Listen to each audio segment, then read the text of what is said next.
जय हिंद everyone, welcome on our YouTube channel online education.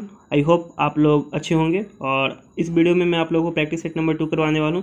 Practice set number 1 को आप लोगों ने बहुत ही अच्छा प्यार दिया, उसका बहुत ही अच्छा रिस्पांस रहा है। इसके लिए हम लोग प्रैक्टिस सेट नंबर 2 लेकर आए हैं और आप लोग के बोलने के अनुसार इस सेट को हम लोगों ने मॉडरेट टू हार्ड लेवल रखा है, ठीक है, जो आप लोगों को बहुत ही अच्छा लगेगा। चलिए अब शुरुआत करते हैं। शुरुआत करने से पहले मैं कल कुछ लोगों को एक क्वेश्चन का डाउट था, उसको क्लियर करने वाला हूँ। बहुत सारे लोग कह रहे थे कि यहाँ पे इल्डर होगा, ऑल्डर नहीं होगा। तो इल्डर एकदम रॉन्ग है, ऑल्डर ही होगा। क्यों ऑल्डर होगा वो मैं आप लोगों को क्लियर कर देता हूँ, ठीक है। तो देखिए, आप लोग बुक में भी जाकर देख सकते हैं। आप लोग लूसेंट के बुक का पेज नंबर 143 ओपन कीजिएगा, ठीक है। ठीक है, चलिए यहाँ पे मैं देख लेता हूँ। इल्डर का देखिए यहाँ पे यूज कहाँ होता है। इल्डर का यूज एक ही परिवार के सदस्य के लिए होता है, ठीक है। और ऑल्डर का यूज हम लोग तब करते हैं जब ये अन्य व्यक्ति या वस्तुओं के लिए इसका यूज करते हैं हम लोग, ठीक है। अब आप लोग को इसका नोट देखना है। नोट में क्या बोल रहा है कि ऑल्डर के बाद देन का प्रयोग होता है, लेकिन इल्डर के बाद नहीं। कि ऑल्डर के बाद देन का हम लोग यूज कर सकते हैं, लेकिन इल्डर के बाद नहीं। इसका मतलब ये भी हुआ कि देन के पहले ऑल्डर यूज करेंगे, लेकिन इल्डर का यूज नहीं करेंगे, ठीक है। चलिए, तो यहाँ पे देन था, तो हम लोग देन के पहले इल्डर का यूज कैसे कर सकते हैं, इसलिए ऑल्डर हम लोगों का राइट होगा। तो उम्मीद करते हैं सबका डाउट क्लियर हो गया होगा, ठीक है। और ऐसे अगर कोई आगे क्वेश्चन में भी डाउट होता है तो आप लोग पूछ सकते हैं, ठीक है। चलिए हम लोग आगे स्टार्ट करते हैं, ठीक है। स्टार्ट करते हैं आज का क्वेश्चन से, ठीक है। चलिए, हम लोग का फर्स्ट क्वेश्चन है। इसमें हम लोग को एरर बताना है कि कौन से पार्ट में एरर है, ठीक है। The two men were quarrelling with one another claiming the same watch as their own. तो आप लोग जिनको एरर पता चल गया है वो नीचे कमेंट करके बता सकते हैं, और लेकिन रीजन भी बताइएगा कि उन्होंने एरर इस पर क्यों बताया। तो इसमें बी पार्ट में एरर है, और बी पार्ट में क्या एरर है, वन अदर यहाँ पे नहीं होगा। इसके जगह हम लोगों का ईच अदर होगा। अब वन अदर क्यों नहीं होगा और ईच अदर क्यों होगा वो देख लीजिए। जब टू लोगों के बीच में हम लोग तुलना करते हैं या दो लोगों की बात करते हैं, ठीक है, जैसे यहाँ द टू मैन का बात किया गया था, तो हम लोग किसका यूज करते हैं, ईच अदर का यूज करते हैं। अब जो दो से ज्यादा का बात करेंगे, 3 का बात करेंगे, 4 का बात करेंगे, या 2 से ज्यादा कितना भी हो, तो उसके लिए हम लोग वन अदर का बात करते हैं। और यहाँ पे 2 का बात हो रहा है, इसलिए हम लोग ईच अदर यूज करेंगे, ना कि वन अदर, ठीक है। चलिए, कहाँ जहाँ भी डाउट होता है कमेंट करके बताया कीजिए। सबका कमेंट रीड करता हूँ और उसका रिप्लाई भी मैं देने का कोशिश करता हूँ। चलिए, सेकंड क्वेश्चन है हम लोगों का। Everybody knows that Bhutan is the most peaceful of all other country of the world, ठीक है। तो इसमें हमें बताना है कि एरर कौन से पार्ट में है। तो जिन्हें एरर मिल गया होगा वही कीजिएगा, कमेंट करके मुझे बताइएगा, ठीक है। चलिए, यहाँ पे हम लोग का एरर जो है वो हम लोग का सी पार्ट में है। अब सी पार्ट में एरर क्या है, यहाँ पे ऑल अदर जो है, तो यहाँ पे अदर नहीं होगा। क्यों नहीं होगा, कि अदर यहाँ पे अनावश्यक है, सुपरफ्लस है यहाँ पे अदर, इसीलिए इसका यूज नहीं होगा, क्योंकि ये इसका कोई जरूरत नहीं है। और एक चीज ऐसे भी याद रख सकते हैं आप लोग, क्योंकि जब भी सुपरलेटिव डिग्री का यूज होता है तो वहां पे हम लोग ऑल अदर और साथ में ये एनी अदर का यूज नहीं करते हैं। ऑल अदर और एनी अदर का यूज हम लोग कभी भी सुपरलेटिव डिग्री के साथ में नहीं करते हैं। आप लोग याद करके लिख सकते हैं ये सब रूल, ठीक है। नेक्स्ट हम लोग को बताना है कि फिलअप में क्या फिल होगा, ये बताना है, ठीक है। तो the higher you climb the more difficult it to breath. तो यहाँ पे हम लोग को बताना है कि यहाँ पे क्या होगा, ठीक है। तो ये चीज याद रखिए कि जब भी कॉमा से कोई भी सेंटेंस ऐड होता है तो कॉमा से पहले जो टेंस होता है कॉमा के बाद भी उसी टेंस का हम लोग यूज करते हैं, ठीक है। तो यहाँ पे कॉमा से पहले हम लोग का कौन सा टेंस है, क्लाइम है, यानी कि ये V1 और V5 के रूप में, यानी V1 है यहाँ पे। और जब V1 है तो यहाँ पे हम लोग का कौन सा टेंस हो गया, प्रेजेंट इंडेफिनिट, यानी कि सिंपल प्रेजेंट टेंस हो गया, ठीक है। तो यहाँ पे प्रेजेंट इंडेफिनिट का यूज हुआ है, तो यहाँ पे प्रेजेंट इंडेफिनिट का यूज करेंगे। अब देख लेते हैं कि प्रेजेंट इंडेफिनिट कौन कौन सा है। तो ये दोनों तो नहीं होगा, ठीक है। यहाँ पे बिकम या बिकेम या बिकम्स आ सकता है। बिकेम भी नहीं होगा क्योंकि ये V2 है, यहाँ बिकम्स आ जाएगा।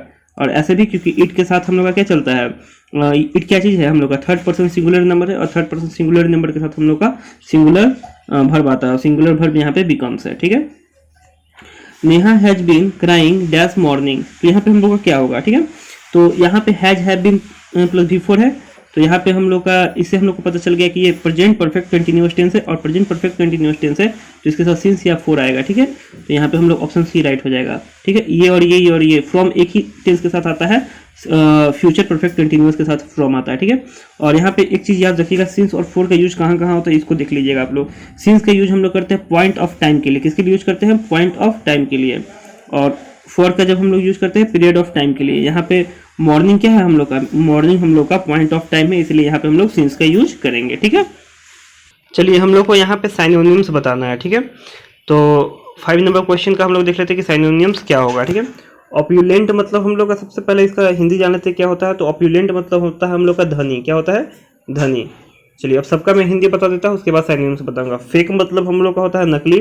ग्लोमी मतलब हम लोग का होता है निराशाजनक, ठीक है, या फिर उदास।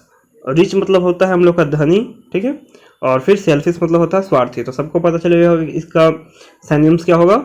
इसका सिनोनिम्स हो जाएगा हम लोगों का रिच यानी कि धनी। चलिए अब हम लोग नेक्स्ट क्वेश्चन देख लेते हैं। मोरोज। मोरोज का हम लोग का हिंदी सबसे पहले क्या होता है। इसका मतलब होता है उदास या चिड़चिड़ा। क्या होता है? उदास या चिड़चिड़ा, ठीक है। अब सबका हिंदी देख लेते हैं। फ्लेटर का मतलब होता है हम लोग का चापलूसी, ठीक है, चापलूसी। और ग्लोमी का मतलब हम लोग का होता है, अभी तुरंत में बताया था, उदास या निराशाजनक, ठीक है। और नेक्स्ट हम लोग का है फ्रेंडली। फ्रेंडली का मतलब हम लोग का होता है दोस्ताना। और सैवी का मतलब हम लोग का होता है जानकार। तो अब बता दीजिए आप लोग खुद से कि इसका सिनोनिम्स क्या हो जाएगा। इसका सिनोनिम्स हो जाएगा हम लोग का ग्लोमी है, ठीक है। अब नेक्स्ट क्वेश्चन हम लोग देख लेते हैं। नेक्स्ट क्वेश्चन हम लोग का है इर्क। इर्क का मतलब होता है गुस्सा दिलाना, ठीक है। क्या होता है? गुस्सा दिलाना। तो इसका बाकी का हिंदी इसका अपोजिट पूछ रहा है ना। बाकी का हिंदी हम लोग देख लेते हैं। तो बाकी का हिंदी हम लोग का हो जाएगा अट्रैक्ट का मतलब हम लोग का हो जाता है आकर्षित होना, ठीक है। और डिस्करेज का मतलब होता है हम लोग का हतोत्साहित होना, ठीक है। इरिटेट का मतलब होता है गुस्सा दिलाना। और प्लीज का मतलब होता है मनाना। तो अब इसका आप लोग खुद से बता दीजिए कि इसका उल्टा क्या हो जाएगा। इसका उल्टा हो जाएगा प्लीज, क्योंकि इर का मतलब था गुस्सा दिलाना और प्लीज का मतलब हो गया मनाना, ठीक है। नेक्स्ट हम लोग का है ग्रोटेस्क। ग्रोटेस्क का मतलब हम लोग को बताना है कि इसका एंटोनिम्स क्या होता है, ठीक है, इसका उल्टा क्या होता है। तो ग्रोटेस्क का मतलब हम लोगों का होता है विकृत, ठीक है। चलिए बाकी सबका हिंदी देख लेते हैं। फ्री का मतलब होता है हम लोग का आज़ाद। ऑड का मतलब होता है हम लोग का अलग। प्लेन का मतलब होता है सीधा।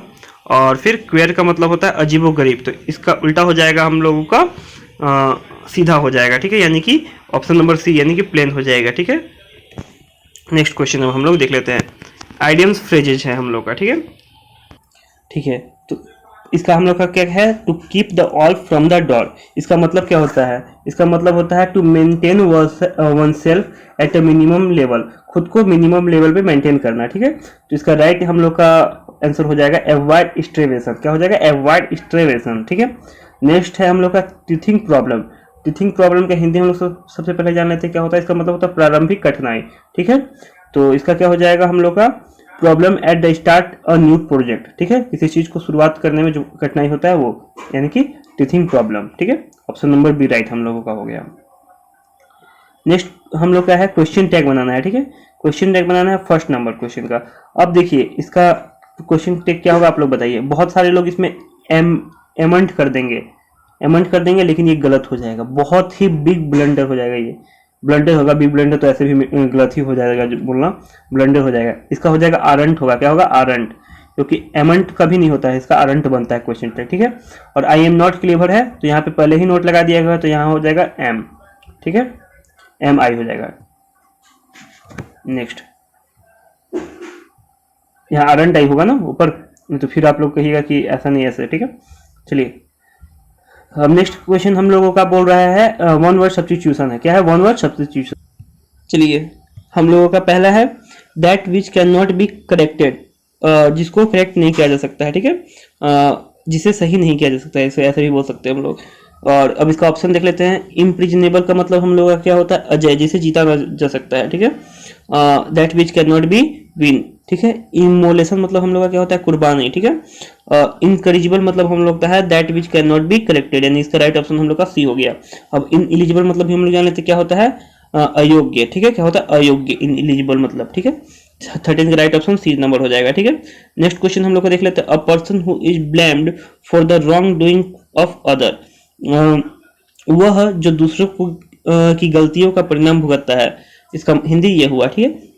अब यहाँ पे हम लोग समझ जाते हैं उसको क्या बोलेंगे, स्कैप गोड कहेंगे उसे, मतलब कि बलि का बकरा, ठीक है, स्कैप गॉड। अब बाकी ऑप्शन का भी हिंदी हम लोग समझ लेते हैं। फर्स्ट हम लोग है फर्स्ट का हिंदी हम लोग का होगा कोषाध्यक्ष। क्या होगा, कोषाध्यक्ष।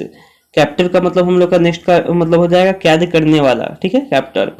और नेक्स्ट का हिंदी हम लोगों का हो जाएगा निष्क्रिय, ठीक है, इसका हिंदी हो जाएगा निष्क्रिय। चलिए हम लोग को राइट स्पेलिंग बताना है कि कौन सा राइट स्पेलिंग होगा। कॉन्सीव का स्पेलिंग राइट है, CONCEIV, ये सही स्पेलिंग है। लूजर का स्पेलिंग हम लोग का LEISURE होता है, ये भी सही है। और नाइस का स्पेलिंग यहाँ पे गलत है। नाइस का स्पेलिंग हम लोग का होता है NIECE। नाइस मतलब होता है हम लोग का भतीजा या भतीजी, सॉरी भतीजी होता है। और रिजाइन मतलब हम लोग का होता है, यहाँ रिजाइन भी सही स्पेलिंग है, REIGN, ठीक है। अब सबके हिंदी जान लेते हैं। इसका हिंदी होता है हम लोगों का अनुमान लगाना। क्या होता है? अनुमान लगाना, ठीक है। सेकंड हम लोग का है ये लीजर। लीजर का मतलब होता है खाली समय। इसका मतलब मैं बता ही दिया, भतीजा या भांजी। और इसका मतलब हम लोग का होता है शासन, ठीक है। नेक्स्ट हम लोग का राइट स्पेलिंग बताना है। तो यहाँ पे हम लोग का पहला ही स्पेलिंग रॉन्ग है, ये रॉन्ग स्पेलिंग बताना था, सॉरी, ठीक है। यहाँ पे डिक्शनरी होगा, डिक्शनरी का स्पेलिंग गलत है, DICTIONARY होगा, ONARY, ठीक है। अब नेक्स्ट हम लोग का इरिलीवेंट। इरिलीवेंट का स्पेलिंग सही है। नेक्स्ट है हम लोग का पेरिसिबल, इसका भी स्पेलिंग सही है। टेंजिबल मतलब टेंजिबल का भी स्पेलिंग सही है। आप सबको हिंदी बता देता हूँ। डिक्शनरी का मतलब होता है शब्दकोश, इरिलीवेंट का मतलब होता है असंगत, पेरिसिबल का मतलब होता है नश्वर, और इसका मतलब होता है हम लोग का स्पर्श योग्य, ठीक है। चलिए अब हम लोग का नेक्स्ट बोल रहा है एक्टिव टू पैसिव, ठीक है, या पैसिव टू एक्टिव, ठीक है। तो देख लेते हैं सेंटेंस किस में है। An elephant may be help even by an ant. तो ये जो सेंटेंस है ये किस में है हम लोग का? ये हम लोग का जो दिया हुआ है वो हम लोग का पैसिव में दिया है, हम लोग को एक्टिव में करना है, ठीक है। तो ये ऑब्जेक्ट हम लोग का सब्जेक्ट है और सब्जेक्ट हम लोग का ऑब्जेक्ट हो गया, ठीक है। तो सब्जेक्ट को पहले हम लोग लिख लेते हैं। तो सब्जेक्ट हम लोग का यहाँ पे कौन सा हो जाएगा बताइए आप लोग? सब्जेक्ट हम लोग का हो जाएगा इवन। इवन एंड आंट हम लोग का सब्जेक्ट हो जाएगा, ठीक है। तो यहाँ पे हो जाएगा इवन एंड आंट, ठीक है। अब यहाँ पे मे है तो यहाँ पे भी मे होगा, क्योंकि मैं अभी बता दूंगा आपको ऊपर, ठीक है। चाहे बता ही देता हूँ पहले, ठीक है। देखिए यहाँ पे modal, modal plus V1 plus object subject, ठीक है। अब इसका हम लोग को पैसे बनाते तो क्या करते हैं? ऑब्जेक्ट प्लस, ठीक है, modal plus B plus V3 plus V3 plus by plus object कर देते हैं, ठीक है। तो वहीं पे यहाँ पे हुआ है, तो फिर मोडाल का तो मोडाल ही हो जाएगा, मेकअप में ही हो गया। अब हेल्प था वो पास्ट फॉर्म में किया गया था, तो इसको अब हम लोग ये सॉरी वो V3 में किया गया था तो V1 में कर दिया, हेल्प हो गया। और किसके? एन एलिफेंट, ठीक है। चलिए ये हो गया हम लोग का ऑब्जेक्ट, हम लोग का क्या हो गया? सब्जेक्ट हो गया, और सब्जेक्ट क्या हो गया? हम लोग का ऑब्जेक्ट हो गया। चलिए नेक्स्ट हम लोग का है नरेशन, ठीक है। अब ये देखिए, तो please don't cry he said. अब ये कौन सा ये सेंटेंस किस फॉर्म में है? मतलब ये सेंटेंस जो है वो इम्पेरेटिव है, ठीक है, इम्पेरेटिव सेंटेंस है। और इम्पेरेटिव सेंटेंस में सेड को हम लोग बदलते हैं किस किस चीज में बदल सकते हैं? तो इसको हम लोग बैग में बदल सकते हैं, रिक्वेस्ट में बदल सकते हैं, एडवाइस में बदल सकते हैं, फॉरबिड में बदल सकते हैं, सजेस्ट में बदल सकते हैं, प्रपोज में बदल सकते हैं, एस्योर में बदल सकते हैं, आस्क में बदल सकते हैं, और रिफ्यूज में बदल सकते हैं, ठीक है। तो यहाँ पे जितना मैं बोला उसमें से कुछ नहीं है, केवल बैग दिया हुआ है, तो इसमें 2 ऑप्शन है, ठीक है। अब इन्हीं 2 ऑप्शन पे हम लोग को गौर करना है, बाकी 2 ऑप्शन कैंसिल कर दिए हैं, ठीक है। तो ही सेट का हो जाएगा, ये पास्ट में है तो उसको बैग का भी पास्ट हम लोग कर देंगे तो बैग्ड हो जाएगा। तो ही बैग्ड हो गया, ठीक है, ही बैग्ड। चलिए यहाँ पे हाँ ही बैग्ड। अब यहाँ पे ये ऑब्जेक्ट हम लोग खुद से ले लेते हैं, मी, ठीक है, मी ले लिए हम लोग ऑब्जेक्ट। नॉट टू क्राई, ठीक है, मी नॉट टू क्राई। अब नॉट टू क्राई क्यों लिखे? तो यहाँ समझिए क्वेश्चन को, स्ट्रक्चर को हम लोग को ध्यान देना है। Please don't cry he said, तो क्या हो जाएगा? He begged me not to cry, ठीक है। चलिए अब यहाँ पे खत्म हो गया। यहाँ पे किसी को डाउट नहीं होना चाहिए ना, क्यों मैं ऐसा है कि ये आप लोग को मैं फिर से बता दे रहा हूँ, क्योंकि please don't cry he said, तो वो किसे कहेगा? मुझे कहेगा, मुझे ही ना कहेगा यहाँ पे, इसीलिए मैं ऑब्जेक्ट की जगह पे मी लिया, ठीक है, और नॉट। चलिए हम लोग का प्रैक्टिस सेट ये वाला खत्म हुआ। उम्मीद करते हैं आप लोग को वीडियो अच्छा लगा होगा। अच्छा लगा होगा तो लाइक कीजिएगा, कमेंट करके बताइए कैसा लगा, ठीक है। और साथ में आप लोग इस वीडियो को शेयर भी किया कीजिए, एक लोग कम से कम 3 लोगों को जरूर शेयर कीजिए, इससे हम लोग का मोटिवेशन भी होता है, ठीक है, क्योंकि आप लोगों के लिए बहुत ही एफर्ट किया जा रहा है, ठीक है। और साथ में आप लोगों को हम लोग मिलते हैं नेक्स्ट वीडियो में। और जय हिंद, जय भारत, वंदे मातरम, भारत माता की जय।